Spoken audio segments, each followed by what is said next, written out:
Welcome back to The Impactful Scholar. I'm your host, Dr. Javad T. Hashmi. Previously, we were talking about the harms of religious exclusivism and how the Quran actually moves in a different direction, how the Quran can be considered pluralistic or at least what we call inclusivist. We were focusing on Quran verse 262, truly those who believe and those who are Jews and the Christians and the Sabians, whosoever believes in God and the last day and works righteousness shall have their reward with their Lord. No fear shall come upon them, nor shall they grieve. We talked about how this verse was repeated at the end of the Prophet's mission in Surah 5, which was one of the last surahs to be revealed. And that's according to the chronology constructed not only by the traditional Islamic scholars, but also by Western historical critical scholarship. Based on this verse, we know that Jews and Christians and other monotheists can attain salvation. And so Islam, capital I Islam, is not the only path to salvation. On the other hand, this verse, what's interesting is it doesn't actually use the words Judaism and Christianity. Instead, it talks about those who are Jews and the Christians. The reason that this is the case is that actually, according to the Quran, there's only one religion, or at least only one true religion. That's God's religion. This one true religion is the same religion that has historically manifested itself throughout time. So if we look at verse 42:13, we see that it is the same religion that has manifested itself in the time of Noah. That's what Noah preached, as well as Abraham, Moses, and Jesus, and of course, finally, the Prophet Muhammad. And this one true religion is always contrasted with idolatry. Notice also that the Prophet is instructed in the Quran to say, I am no innovation amongst the messengers. In other words, he's not bringing anything new. It's the same one true religion that is historically manifesting itself throughout time. Now, the Quran uses various names to describe this one true religion. Sometimes this religion is just called the religion, God's religion, the pure religion, the upright religion, the religion of truth, Din al-Haq, the religion of submission, and this is Din al-Islam. And as we talked about previously, this is not the institutionalized form of Islam, or as scholars like to say, the reified Islam. Instead, this is talking about committed monotheism, or as the next term that the Quran uses calls it, primordial monotheism, al-Hanafiya. And this is used repeatedly throughout the Quran. Now, the word Muslim in the Quran just translates to submitter and is referring to anyone who submits their will to God. So, for example, verse 12, 101 says, Joseph said, My Lord, take me as a submitter, Muslim, unto yourself, and admit me to the company of the righteous. Clearly, this is not talking about Muslim in the sense of someone who follows the institutionalized religion of Islam, which did not exist in the time of Joseph. As one Muslim academic and scholar put it, quote, when Joseph demanded to die as a Muslim in his prayer, and Abraham described himself as a Muslim, they did not mean that they were members of the institutionalized religion of the Prophet Muhammad. Rather, they meant to submit to God and to obey God's orders. Now let's recall that we talked about how the word Islam is used in three different ways, or has three different meanings. The first is what we could call the existential meaning. That is, a Muslim is one who submits his will to God, and Islam is therefore submission to the will of God. The second is the universal meaning, which is referring to committed monotheism or absolute devotion of one's worship to God. This is connected to, of course, the first or the existential meaning. And the third way the word Islam is used is in its particularized meaning, which is Islam as an institutionalized religion. This meaning of Islam is not used in the Quran. In fact, we can actually see how this third usage of the word Islam breaks the link between what the word actually means, because it's always talking about submitting oneself to God or the one God. The first existential meaning is submitting oneself inwardly to God, whereas the second meaning, the universal meaning, is talking about absolute devotion of one's worship to God. So we can look at verse 6, 125 to very clearly see that first usage of the word Islam in that existential sense. So the verse reads, whomsoever God wishes to guide, he expands his breast for submission, al-Islam. And whomsoever he wishes to lead astray, he makes his breast narrow and constricted, as if he were climbing to the sky. Clearly here, the word al-Islam is not used in the sense of the institutionalized form of Islam. Similarly, if we look at verse 68:34, the Quran says, truly for the reverent there shall be gardens of bliss in the presence of their Lord. And in the very next verse, Are we then to treat the submitters, Muslimun, like the guilty, Mujrimun? The verse is not using the word Muslim in the sense of an institutionalized religion, and it's actually contrasting it to Mujrim, so Muslim is contrasted to Mujrim. Likewise, we see in verse 2, 127, and remember when Abraham and Ishmael were raising the foundations of the house, our Lord, accept it from us. Truly, you are the hearing, the knowing. And then the next verse says, and our Lord, make us submitters, Muslimun, for you, and from our progeny, a community submitting, Ummah Muslima, to you. Again, this is clearly not talking about Islam or Muslim in that institutionalized sense. Indeed, the entire universe submits to God. Verse 383, do you seek other than God's religion, while whatsoever is in the heavens and the earth submits to him, aslama, willingly or unwillingly, and unto him they will be returned? So sometimes it's talking about the existential meaning of the word Islam, and then that moves on to the second meaning, or that universal meaning, which is referring to the primordial religion. Verse 30, we see, set your face to religion as a primordial monotheist, Hanif, in the primordial nature, fitra, from God, upon which he originated humankind. There is no altering the creation of God. That is the upright religion, but most of humankind know not. And so there we see the mention of the upright religion, which is talking about, of course, God's religion. Another term for that is, of course, al-Islam. The very next verse contrasts this upright religion, or this primordial religion, with idolatry. And the verse after that, interestingly enough, 30:32, is chastising people who become religiously exclusivist or sectarian, dividing that religion, that is God's religion, into various sects or groups that each compete amongst themselves, each party rejoicing in that which it has. And by rejoicing here, it's actually talking about exulting in what one has and then putting down other groups, other religious groups. Now the question, of course, is, are only Muslims following the upright religion, or that primordial religion? Well, we know that's not the case because of verse 98:5, in which the people of the book are told to be following the upright religion, or at least a group of them are. Verse 98:5 reads, they, the people of the book, were not commanded but to worship God, devoting religion entirely to him. Again, that's al-Islam. As monotheists, Hanifs, and to perform the prayer and to give the alms. That is the upright religion. Now, do some of the people of the book follow the upright religion? Yes, but as the next verse says, some of them disbelieve in it. Truly, the disbelievers among the people of the book and the idolaters are in the fire of hell, abiding therein. It is they who are the worst of creation. So we see that a group of the people of the book are in the fire of hell and don't follow the upright religion, even though they were commanded to do so. What's interesting here is that it's always a group of the people of the book along with the idolaters. So it's not all of the people of the book. And we know that from the very next verse, 98:7, which says that truly those who believe and perform righteous deeds, and clearly here, based on the context, it's talking about a group of the people of the book. It is they who are the best of creation. So we see here that a group of the people of the book are actually amongst the best of creation, and therefore, of course, are amongst the saved. So ultimately, I agree with the words of Professor Joseph Lombard, who argues that the word al-Islam in the Quran refers to the universal pre-sectarian submission to God, which is seen to be the quintessence of all virtuous religions. Indeed, it is the attitude of submission that is believed to be inherent in true faith. And this quote is found in the appendix of the Study Quran in an essay by Dr. Lombard, which is quite excellent, and I encourage you to read. Of course, it is the essay that caused the controversy over the Study Quran. Professor Lombard is known as a perennialist. I myself am sympathetic to perennialist thinking, although I am more of a religious pluralist in the camp of John Hick. All right, now let's come back to the Quran. Although, according to the Quran, there is only one true religion, that is God's religion, it manifests itself throughout time in various ways and in different, what we could call sub-religions, or that's the religions that we know about. And those religions have different codes of holy laws and are considered different religious paths. So the key verse here is, of course, 5:48.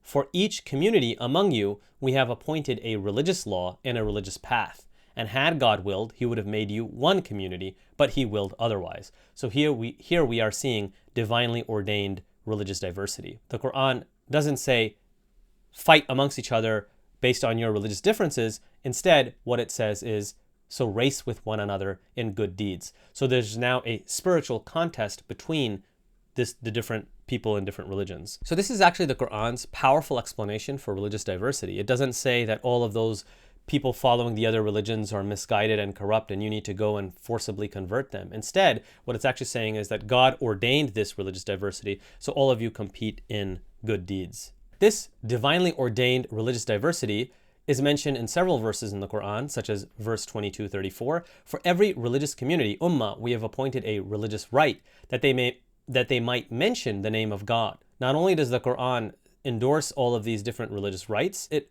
endorses them because all of them involve worshiping and mentioning the name of God. And then the Quran goes on to say, your God is one God. That is, even though you're following different religions, you're all worshiping the same God. So submit unto him. Similarly, in verse 22-67, for every religious community, we have appointed a religious rite that they are to perform. Again, it's not that these different religions made these rites up and are therefore corrupt and therefore only what the Quran says is correct. Instead, the Quran is endorsing these religious rites and saying they're all from God. And the Quran goes on to say, don't fight and argue about them amongst yourselves. So let them not argue with you over the matter and call to your Lord. So don't focus on these petty differences in religious rites. Instead, focus on good deeds and perform your worship to God sincerely. That is the Quran's message. In other words, the word al-Islam in the Quran, that is absolute devotion in worship to God, is the primordial form of religion. And each of the specific religions, that is Judaism, Christianity, and of course now capital I, Islam, are historical manifestations of God's religion, al-Islam. As Professor Fred Donner writes, the Quran implies that the Torah was viewed by the believers as one edition or avatar of God's law. Of course then, Quranic law would be another edition or avatar of God's law. And we'll see that very clearly when we look at the passage related to that verse that we quoted earlier, 548. We'll take a look at that in great detail in probably a future video. Now that we've understood what the word al-Islam means, we can now look at the handful of verses, really it's only 3 verses, that the religious exclusivists rely upon. This is verse 319, 385, and 5.3. So let's look at verse 319. Truly, the religion in the sight of God is al-Islam. Al-Islam here does not refer to the institutionalized religion Islam, but instead to submission or really absolute devotion to God, that is committed monotheism. Similarly, verse 385, whosoever seeks a religion other than al-Islam, again here it's referring to absolute devotion to God or committed monotheism. And that is to say that idolatry shall not be accepted of any person. Verse 5.3, this day I've perfected for you your religion and completed my blessing upon you. The reason why it's saying that the religion is perfected is because it's the same religion that has manifested itself historically throughout time. And then the verse goes on to say, and have approved for you as religion submission, al-Islam, or that is absolute devotion in your worship to God, that is committed monotheism. Of course, the religious exclusivist is going to contest this and claim that al-Islam in this verse or in these verses refers to the reified form of Islam. As Dr. Yasser Qadhi writes in his article on this topic, quote, the key term used in Quran verse 319 and 385 is al-Islam. Although this term may linguistically mean submission, it cannot be interpreted in an abstract manner in those passages, or in these passages. Here, al-Islam, or capitalized as al-Islam, is a proper noun and connotes reified Islam, unquote. Now, of course, Dr. Qadhi has it wrong, although, yes, perhaps in those verses, the word al-Islam is not used in the existential sense, that is the first meaning of al-Islam that we talked about. It's being used in the second sense, that is in the universal sense or in the sense of the primordial religion. The Quran is not using the word al-Islam here, therefore, in an abstract manner, as Dr. Qadhi says, but is instead being used in that universal sense, that is meaning number 2. Al-Islam is one of the names of the primordial religion, which is mentioned all over the Quran and is different from the reified form of Islam that Dr. Qadhi is arguing here, by which, of course, people mean that one must affirm Muhammad as a prophet and follow Quranic or prophetic Islamic law, that is the Sharia. Now, we actually have what I would call a slam dunk argument against this claim of Dr. Qadhi's, and it's, of course, not only Dr. Qadhi who makes this claim, but this is the exclusivist claim in general, and that is the fact that verse 319 has a Quranic variant found in Ibn Masud's Codex, which reads, instead of saying al-Islam, it glosses it as al-Hanafiya as-Samha, or the primordial, generously tolerant religion. that actually renders this verse in the completely opposite direction than what the religious exclusivist wants. So we see that this verse is not actually a good proof text for the religious exclusivist. Dr. Qadhi's second claim or contention is as follows, quote, given the surrounding verses mention both the Jews and the Christians, criticizing aspects of their faith, the verses commanding them to accept al-Islam cannot be interpreted as mere exhortations to submit to God in some kind of unspecified way, unquote. Well, point number one is that, again, nobody is claiming that this verse is calling to Islam in some kind of unspecified way. Well, let me be charitable. Perhaps some religious pluralists have claimed that, but I think they're mistaken. Clearly here, the word al-Islam is being used not in the first sense, but in the second sense, and clearly not in the third sense, as Dr. Qadhi is claiming. We can discount what he's saying that we're just claiming that it's some kind of unspecified way. Again, it's just talking about the primordial religion, which is instantiated, of course, in different specific religions. Even so, even though I've said all of this, we should point out that the verse immediately above, that is, immediately before the verse in question, verse 383, for example, does talk about submission in a generic or existential sense. So verse 383 says, do you seek other than God's religion, while whatsoever is in the heavens and the earths submits to him, willingly or unwillingly, and unto him they will be returned? Now, the reason why there is this connection is that meaning number one and meaning number two of Islam are actually connected. Unfortunately, meaning number three, which is the direction that religious exclusivists take it, actually breaks and severs that link between the existential meaning and what's being referred to in that primordial sense, because it's talking about absolute devotion to God, the one true God. The third meaning focuses instead on the Prophet Muhammad and following the Prophet Muhammad. So that's why it's important that we point out that verse 385 is preceded by verse 383. Now, of course, it's not only Dr. Qadhi who brings up a contention or argument against the pluralist claim when it comes to this passage, but it's also Dr. Brown in his article. So let's read what Dr. Brown has to say. He says, quote, first, some of the verses providing key proofs for the exclusivist school seem to be statements made specifically to condemn Christians and Jews for refusing to embrace Muhammad's message. Verses like, truly religion in the sight of God is Islam, are immediately followed by criticisms of the people of the book, upbraiding them for not heeding God's final revelation. And then he quotes, or he cites verses 20 through 22 in Surah number 3. He goes on to write, one could argue that these criticisms are only directed at certain deviant people of the book, fariq minhum, mentioned in the next verse, 323, that is, the bad ones, which, by the way, is a very convincing argument, as we'll see. But as we'll see below, writes Dr. Brown, the verses praising those pious folk among the people of the book are conditioned on them then accepting the guidance God has sent with Muhammad. It's therefore hard then to read Islam in those verses as generic submission to God instead of a proper noun for a specific religion distinct from Christianity and Judaism. Now here's where I think there is some level of confusion.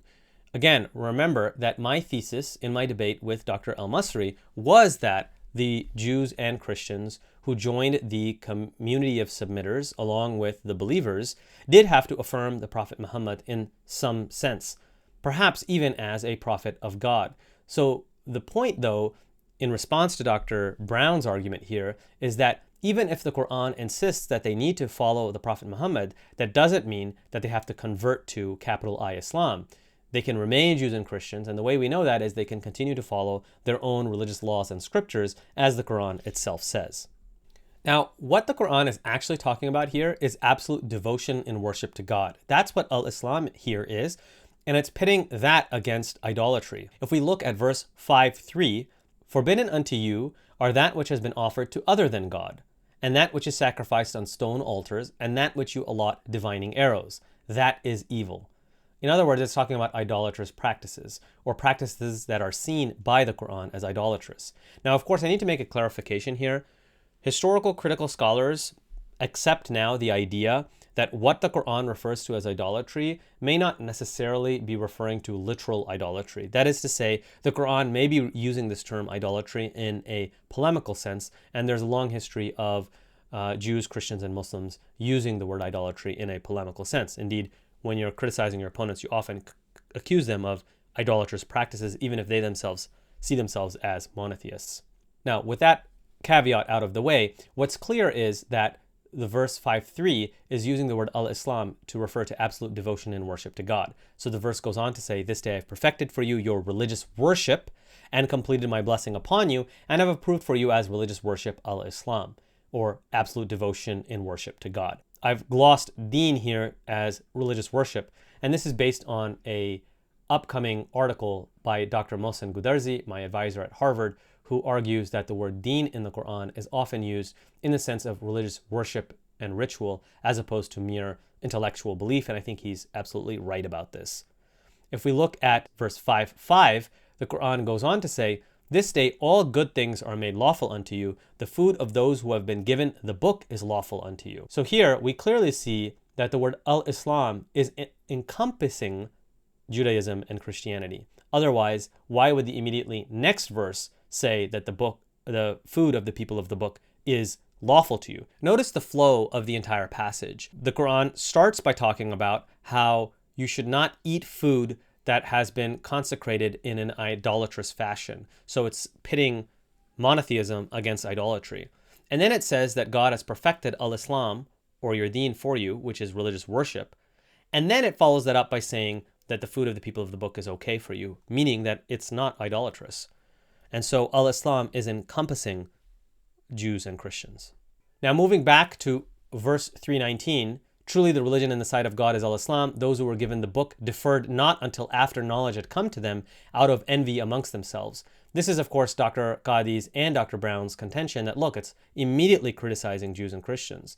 But actually, this indicates that al-Islam is God's religion, which the people of the book followed and then only deferred amongst themselves later. So actually, the fact that it's criticizing Jews and Christians reinforces the idea that al-Islam is the same thing that was sent to the Jews and the Christians. So the Quran is indeed criticizing the Jews and the Christians, but it is doing so for being religiously sectarian or exclusivist, which is ironic given the argument of the Muslim religious exclusivists.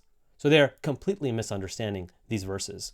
The very next verse, verse 320 reads, "So if they dispute with you, say, I submit my face to God, and so too those who follow me. And say to those who are given the book and to the unlettered ones, do you submit? Then if they submit, they will be rightly guided. But if they turn away, then yours is only to convey, and God sees his servants." Now, this verse is saying that the Jews and the Christians need to submit to God and his messenger, as well as to the community of the faithful. This is clearly showing that they need to become submitters. That was always my thesis to begin with. But it doesn't say that they need to become believers, capital B believers. And so there's a difference between being a believer, mu'min, and being a submitter or Muslim. So this nuance was missed, unfortunately, by Dr.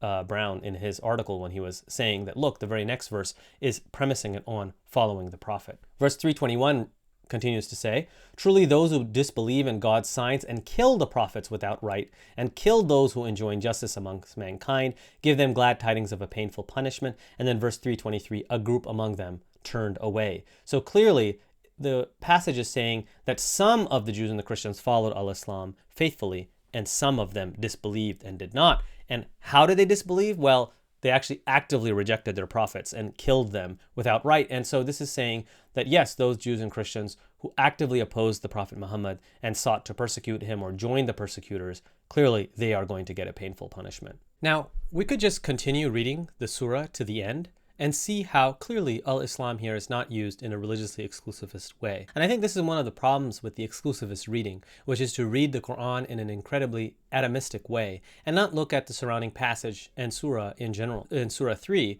we see verse 355, in which actually God gives a divine promise to Jesus. What is that promise? Well, let's look at the verse. When he, God, said, "O Jesus, I shall take you and raise you unto me, and purify you of those who disbelieved, and place those who have followed you above those who disbelieved until the day of resurrection." Clearly, this verse here is talking about the Christians for the end of time. Otherwise, this passage really just wouldn't make sense. In the same surah, verse 364, "Say, O people of the book, come to a word common between us and you, that we shall worship none but God." This is al-Islam here, that is absolute worship toward God alone. And then notice at the end of this verse, And if they turn away, then say, bear witness that we are submitters. Here again, it's calling them to submission or al-Islam, that is to become Muslimun, not necessarily mu'minun. Now, of course, that would be the preferred case, that they do become mu'minun in the full sense, that is, they follow Quranic law and the Prophet Muhammad in religious matters. However, it is sufficient for them to become submitters to God. Moving on, verse 365. Again, we're still in the same surah. O people of the book, this is 365. O people of the book, why do you dispute concerning Abraham, as neither the Torah nor the gospel was sent down until after him? Do you not understand? Clearly, we should say to the religious exclusivists amongst the Muslims, why do you dispute concerning Abraham, as the Quran was not sent down until after him? Clearly, the religious exclusivist is reading this in the wrong way. The following verse, 367, Abraham was neither a Jew nor Christian, but rather was a Hanif, a primordial monotheist, a submitter, and he was not one of the idolaters. Here again, we see that it's talking about Muslim in this general or generic universal sense. And religious exclusivists read this, unfortunately, they invert the entire verse by saying Abraham was a Muslim, capital M Muslim, which just doesn't make any sense. Verse 369 reiterates that the condemnation of the people of the book is always a group among them. A group among the people of the book wishes to make you go astray. Verse 372, a group of the people of the book say, again, it's criticizing that group, but it's always a group that is being criticized, not the people of the book in generality. Verse 373, and believe none but him who follows your religion. This is criticizing the Jews and the Christians who say that you have to become a Jew or a Christian to be saved. This is clearly very pluralistic language. The Quran says to respond, say, truly guidance is God's guidance, lest anyone be granted the like of what you were granted or dispute with you before your Lord. Say, truly bounty is in God's hand. He grants it to whomsoever he will, and God is all-encompassing, knowing. Clearly, what's being referred to here is the fact that God's bounty is not restricted to one religious group or another. He selects for his mercy whomsoever he will, and God is possessed of tremendous bounty. In these passages, and again, we're still in that same surah, it's talking about the fact that there are different factions among the people of the book, a group of them who believe and a group of them who disbelieve. Verse 375, among the people of the book, it always uses the word min, is one who, were you to entrust him a stack of gold, would render it back to you. That is, there is a group amongst them that are good and upright. And of course, the verse goes on to say, and among them is one who, were you to entrust him with a single coin, would not render it back to you. That is, they are faithless. So yes, they are a group that is being criticized. But interestingly enough, the same verse then criticizes the religiously exclusivist attitude. That is because they say, it's talking about this group of religiously exclusivist Jews, there is nothing to stop us when it comes to the non-Jews or the Gentiles. But they knowingly speak a lie against God. And then the next verse says, whosoever fulfills his pact and is reverent, truly God loves the reverent. So it's again speaking against religious exclusivism. Verse 378, and there is indeed a group among them who twist their tongues with the book. Not all of them, but a group of them. And notice here that, and we'll talk about this later, it's not talking about textual corruption of the Torah and the Gospel. It's rather talking about their oral recitation of the Torah and the Gospel. And that's clear from what it says, that you may suppose it be from the book, but it is not from the book. And they say it is from God, though it is not from God, and they knowingly speak a lie against God. We need to read from 319 all the way to 385 to show that these verses that are used by the exclusivists can't be used in that way that they use it. Verse 380, which is just a few verses before the verse that the exclusivists use, says, and he would not command you to take the angels and the prophets as lords. Would he command you to disbelief after your having been submitters, Muslimun? This is talking about the Christians. So when someone says, oh my God, are you saying that Christians are Muslims? Well, the Quran itself is saying that they were Muslims. That leads us to right before 385, that is verse 383. Do you seek other than God's religion? So here, al-Islam is talking about that primordial religion, God's religion. While whomsoever is in, or whatsoever is in the heavens and the earth submits to him, aslama, using it again in that existential sense. That leads us to then 385, whosoever seeks a religion other than al-Islam, it shall not be accepted of him, and in the hereafter he shall be amongst the losers. Again, it's not using Islam in that reified sense. And we can actually just look at a following verse or a subsequent verse, verse 393, which tells the Jews, bring the Torah and recite it if you are truthful. If the Torah was abrogated and Judaism no longer a part of God's religion or an instantiation of it, why would the Quran then go on to say to bring the Torah and recite it? and follow it. Indeed, verse 395 goes on to say, God has spoken true, so follow the creed of Abraham, a Hanif, a primordial monotheist, and he was not of the idolaters. So it's going back to this supra-confessional primordial faith. 3.1.13 stresses, but they are not all alike. That is, the people of the book are not all alike. Among the people of the book is an upright community. And this is referring, again, to following the upright religion. That's why they are part of the upright community. And that is really the stance of the Quran in relation to the Jews and the Christians, which will bring us to our next section in this video series, in which we talk about the Quran's attitude to the people of the book. And this verse just encapsulates it in one single verse. And I can't stress this enough. Please, please, please stop whatever you're doing right now and subscribe to the channel. Like, subscribe, and share. Our viewer numbers are pretty good, but our subscriber count is still relatively low, so we need to improve on that. So I'm asking you to subscribe to the channel. Thank you so much.